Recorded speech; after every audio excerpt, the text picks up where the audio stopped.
Morjesta. Olisi lisää videota luvassa tästä akusta. Eli tämähän on käynnistysakku, eli täällä pitäisi saada vaikka auton käyntiin tarvittaessa. Eli kysyttiin semmoista, että toimiiko ei, niin tähän traktoriin tämä kyllä menee. Eli kokeillaan nyt vaihtaa tämän traktorin akun tilalle tämä akku ja kokeillaan käynnistyykö tämä näin. Eli tässä on siis ideana testata tämän traktorin akun kunto ja samalla vaan kokeilla tätä, että miten tämä toimisi tämä akku traktorissa. Ei tosiaan ole tarkoitus jättää tätä akkuja tänne näin. Ihan vaan näin testi mielessä, että saako tuon traktorin käyntiin. Thunder Sky Winston 12,8 volttia 100 amperituntia.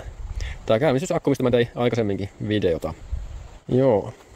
Eli otetaan tämä tästä alas. Kokeillaan nyt missä kunnossa tämä akku on. Ja sitten kokeillaan ottaa tuo tonne väliaikaisesti ja katsotaan saako tämän traktorin käyntiin. Tän tuo akku tonne nyt traktoria ja katsotaan käynnistyykö se. Kyllä sen pitäisi käynnistyä. No niin, akku olisi siellä paikallaan. Ja se meni just niin kuin kuuluukin tänne. Just oikein levyn. Ja oikein pituinenkin. No niin, mennään katsomaan. Siellä näkyy akku. Elikkäs. Teistä varmaan moni ei ole ajanut traktorilla, niin mä voin vähän täällä. Näin. Kyllä. Kaikki toimii. Laitetaan täältä vaikka. Tämä tässä on nyt vapaalla.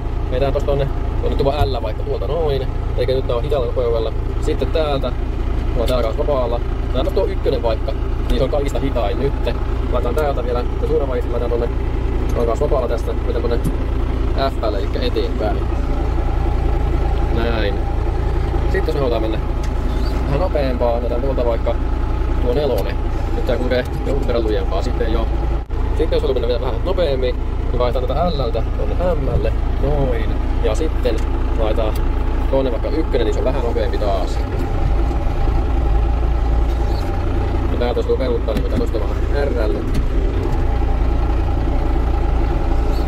No joo,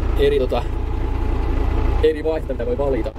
Mutta joo, kyllähän tämä käynnistyy aivan ja ei mitään ongelmia. Elikkä ihan toimii käynnistysakkuna kyllä tuo Winstonin litiumi. Ja sitten kun tää sammuttaa, niin täältä vaan otetaan sitä virra pois päältä tuosta.